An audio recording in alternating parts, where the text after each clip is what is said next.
ನಮಸ್ತೆ ವೀಕ್ಷಕರೇ, welcome to our blog. ಇವತ್ತು ನಾನು ನಿಮಗೆ ಆಲೂ ಪರೋಟ ಮಾಡೋದು ಯಾವ ಥರ ಅಂತ ಹೇಳಿ ತೋರಿಸ್ತಾ ಇದ್ದೀನಿ. ಆಲೂನ ಸ್ಟಫಿಂಗ್ ಮಾಡ್ದೇನೆ ಆಲೂ ಪರೋಟ ತುಂಬ ಈಸಿಯಾಗಿ ಮಾಡ್ಬೋದು. ಯಾರಿಗೆ ಆಲೂ ಪರೋಟ ಬರೋದಿಲ್ಲ ಅವರಂತೂ ಖಂಡಿತ ಇದನ್ನ ಟ್ರೈ ಮಾಡಬೇಕು. ನೋಡಿ, ಇದನ್ನು ಕೊನೆಗೆ ತೋರಿಸ್ತಾ ಇದ್ದೀನಿ. ಈ ಥರ ಮಾಡಿದ್ರು ಹೊಡೆದೋಗೋದಿಲ್ಲ. ಆಲೂ ಸ್ಟಫಿಂಗ್ ಇಲ್ದೇ ನಾವು ಆಲೂ ಪರೋಟ ಮಾಡ್ಬೋದು. ನೋಡಿ ಎಷ್ಟು ಚೆನ್ನಾಗಿ ಬಂದಿದೆ ಅಂತ. ಬನ್ನಿ ಹೆಂಗೆ ಮಾಡೋದು ನೋಡ್ಕೊಂಡ್ಬರೋಣ. ನೋಡಿ, ಅಲ್ಲಿ ಒಂದು 2 ರಿಂದ 3 ಆಲೂಗಡ್ಡೆನ ಬೇಯಿಸಿಟ್ಕೊಂಡಿದ್ದೀನಿ. ಅದನ್ನ ನೀವು ನೀಟಾಗಿ ಈ ಥರ ಸ್ಮ್ಯಾಶ್ ಮಾಡ್ಕೊಬೇಕು. ಈ ಥರ ಒಂದೊಂದನ್ನೇ ಸ್ಮ್ಯಾಶ್ ಮಾಡ್ಕೊಳ್ತಾ ಹೋಗಿ. ನೋಡಿ, ನಾನೆಲ್ಲ ನೀಟಾಗಿ ಸ್ಮ್ಯಾಶ್ ಮಾಡ್ಕೊಂಡಿದ್ದೀನಿ ಆಲೂಗಡ್ಡೆನ. ನೋಡಿ, 1 ಸ್ಪೂನ್ ಖಾರ ಪುಡಿ ಹಾಕ್ತೀನಿ, 1 ಸ್ಪೂನ್ ಜೀರಿಗೆ ಹಾಕ್ತಿದ್ದೀನಿ, 1 ಸ್ಪೂನ್ ಗರಂ ಮಸಾಲ, 1 ಸ್ಪೂನ್ ಧನಿಯಾ ಪೌಡರ್ ಹಾಕ್ತಿದ್ದೀನಿ, ರುಚಿಗೆ ತಕ್ಕಷ್ಟು ಉಪ್ಪು ಅದರಲ್ಲಿ 1 ಸ್ಪೂನ್ ಹಾಕ್ಕೊಳ್ತಿದ್ದೀನಿ. ಇವಾಗ ನೋಡಿ, 1 ಬಟ್ಲಷ್ಟು ನಾನು ಗೋಧಿ ಹಿಟ್ಟು ತಗೊಂಡಿದ್ದೀನಿ. ಇವಾಗ ಸ್ವಲ್ಪ ನೀರು ಹಾಕ್ಕೊಂಡು ಕಲಿಸ್ತಾ ಹೋಗೋಣ. ಯಾರಿಗೆಲ್ಲ ಸ್ಟಫಿಂಗ್ ಮಾಡ್ಬಿಟ್ಟು ಆಲೂ ಪರೋಟ ಮಾಡೋದಕ್ಕೆ ಬರೋದಿಲ್ಲ ಅಂತ ಅನ್ಸುತ್ತೋ ಅವರೆಲ್ಲ ಈ ಥರ ಮಾಡ್ಕೊಳ್ಬೋದು. ತುಂಬಾ ಚೆನ್ನಾಗಿರುತ್ತೆ, ತುಂಬ ರುಚಿಯಾಗೂ ಇರುತ್ತೆ. ಹೊಡೆಯುತ್ತೆ ಅನ್ನೋ ಭಯ ಇರೋದಿಲ್ಲ. ಅಥವಾ ನೀವು ಸ್ಟಫಿಂಗ್ನ ತುಂಬಿರ್ತೀರಾ, ಆ ಸ್ಟಫಿಂಗ್ ಹೊರಗೆ ಬರುತ್ತೆ ಅನ್ನೋ ಟೆನ್ಷನ್ ಇರೋದಿಲ್ಲ. ಆರಾಮಾಗಿ ಚಪಾತಿ ಉತ್ಕೊಳ್ಳೋ ಥರನೇ ಉತ್ಕೊಂಡು ಆಲೂ ಪರೋಟನ ಮಾಡ್ಕೊಳ್ಬೋದು.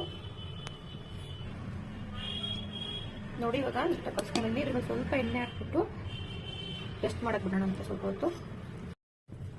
ನೋಡಿ, ರೆಸ್ಟಿಗೆ ಇಟ್ಟಿದ್ವಿ. ಹಿಟ್ಟು ಮೆತ್ತಿಗೆ ಇಷ್ಟು ಚೆನ್ನಾಗಿದೆ ಅಂತ. ಇವಾಗ ಲಟ್ಟಿಸ್ಕೊಂಬರೋಣ.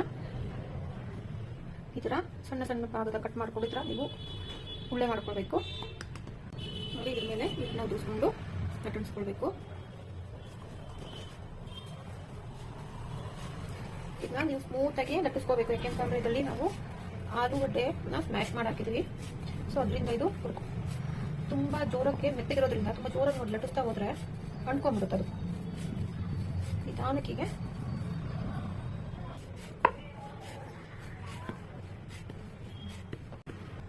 ನೋಡಿ ಉತ್ಕೊಂಡಿದ್ದೀನಿ. ಇದನ್ನ ಸೈಡಿಗೆ ಒಂದು ಪ್ಲೇಟ್ ಮೇಲೆ ಹಾಕೋಣ. ನೋಡಿ, ಇದು ತುಂಬ ತೆಳ್ಳಗೂ ನೀವು ಉತ್ಕೊಬಾರ್ದು, ಸ್ವಲ್ಪ ಇಷ್ಟು ದಪ್ಪ ಇರಲಿ. ಉತ್ಕೊಂಡಿದ್ದೀನಿ ನೋಡಿ, ಈಗ ಸೈಡ್ ಹಾಕ್ಕೊಂತೀನಿ. ಇಲ್ಲಿ ಇದೇ ಥರ ಉಳ್ಳೆ ಮಾಡ್ಕೋಬೇಕು. ಉಳ್ಳೆ ಮಾಡೋದನ್ನ ಇಲ್ಲ ಅಂತಂದ್ರೆ ನೀಟಾಗೆ ತಿರ್ಗೋದಿಲ್ಲ, ತುಂಬ ಮೆತ್ತು ಬೇರೆ ಇರುತ್ತೆ ಇದು.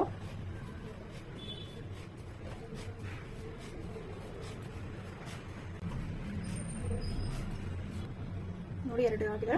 ಇದನ್ನು ಒಂದು ಕಡೆ ಸೈಡ್ಗೆ ಹಾಕೋಣ. ನೋಡಿ, ಅಂಚು ಕಾದಿದೆ. ನೋಡಿ, ಹಿಟ್ಟಿನ ಭಾಗ ಇದೆ, ಯಾವಾಗ ಅದನ್ನ ಕೆಳಗಡೆ ಊಟ ಮಾಡಿಬಿಟ್ಟು ಆ ಕಡೆ ಎಣ್ಣೆ ಹಾಕೊಂಡು ಬೇಯಿಸ್ಕೊಳ್ಳೋಣ. ನೋಡಿ, ಬೆಂದಿದೆ. ಈ ಕಡೆ ಬೇಯಿಸ್ಕೊಳ್ಳೋಣ ಅಂತ ಬೇಯಿಸ್ಕೊಂಡು ಆ ಕಡೆನೂ ಎಣ್ಣೆ ಹಾಕೊಂಡು ಬೇಯಿಸ್ಕೊಳ್ಳೋಣ. ಈ ಥರ ನೀಟಾಗಿ ಎಣ್ಣೆ ಸ್ಪ್ರೆಡ್ ಮಾಡ್ಕೋಬೇಕು. ಈ ಕಡೆ ತಿರುಗಿ ಹಾಕೊಳ್ಳೋಣ. ಎಷ್ಟು ಮಾಡಿ ಬಂದಿದೆ ಅಂತ. ಆಲೂ ಪರೋಟ ಸ್ಟಫಿಂಗ್ ಮಾಡೋದಕ್ಕೆ ಬರೋದಿಲ್ಲ, ಸ್ಟಫಿಂಗ್ ಎಲ್ಲ ಹೊರಗಡೆ ಬರ್ತಿದೆ, ಕಿತ್ತೋಗುತ್ತೆ ಅನ್ನೋರೆಲ್ಲ ಈ ಥರ ಮಾಡ್ಕೋಬೋದು. ಆಲೂ ಪರೋಟಕ್ಕಿಂತ ತುಂಬ ರುಚಿಯಾಗಿರುತ್ತೆ, ತುಂಬ ಈಸಿ ಕೂಡ. ಬೆಂದಿದೆ. ಇವಾಗ ಇದನ್ನ ಒಂದು ಪ್ಲೇಟ್ ಹಾಕೊಳ್ತೀವಿ. ನೋಡಿ, ಹಿಟ್ಟಿನ ಭಾಗ ಯಾವಾಗ ನೀವು ಕೆಳ ಮಟ್ಟದಲ್ಲಿ ಹಾಕ್ಕೊಳ್ಬೇಕು. ಬೆಂದಿದೆ, ಹಾಕೊಳ್ಳೋಣ. ಎಣ್ಣೆ ಹಾಕೊಂಡು ಬೇಯಿಸ್ಕೊಳ್ಬೇಕು. ಬೆಂದಿದೆ ತಗೊಳ್ಳೋಣ. ಪ್ಲೇಟ್ ಹಾಕೊಳ್ಳೋಣ. ಸ್ಟಫಿಂಗ್ ಮಾಡ್ದೇನೆ ಆಲೂ ಪರೋಟ ತುಂಬ ಈಸಿಯಾಗಿ ಮಾಡ್ಬೋದು. ಯಾರಿಗೆ ಆಲೂ ಪರೋಟ ಬರೋದಿಲ್ಲ ಅವರಂತೂ ಖಂಡಿತ ಇದನ್ನ ಟ್ರೈ ಮಾಡಬೇಕು. ನೋಡಿ, ಇದನ್ನು ಕೊನೆಗೆ ತೋರಿಸ್ತಾ ಇದ್ದೀನಿ. ಈ ಥರ ಮಾಡಿದ್ರು ಹೊಡೆದೋಗೋದಿಲ್ಲ. ಆಲೂ ಸ್ಟಫಿಂಗ್ ಇಲ್ದೇ ನಾವು ಆಲೂ ಪರೋಟ ಮಾಡ್ಬೋದು. ನೋಡಿ ಎಷ್ಟು ಚೆನ್ನಾಗಿ ಬಂದಿದೆ ಅಂತ.